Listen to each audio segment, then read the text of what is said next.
শতরূপে সারদা বই থেকে পাঠ।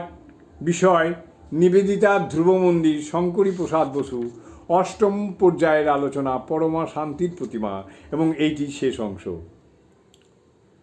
শ্রীরামকৃষ্ণের বিশ্বপ্রেম ধারণের নিজস্ব পাত্র, যে স্মৃতিচিহ্নটুকু তিনি তার সন্তানদের জন্য রেখে গেছেন, যারা নিঃসঙ্গ, যারা নিঃসহায়।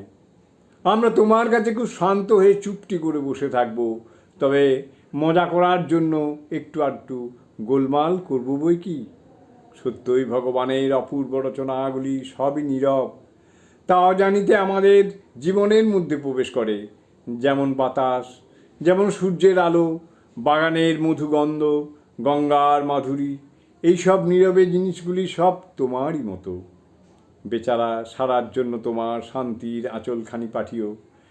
রাগ দেশের অতীত সমুচ্চ শান্তিতে সমাহিত থাকে নাকি তোমার ভাবনা?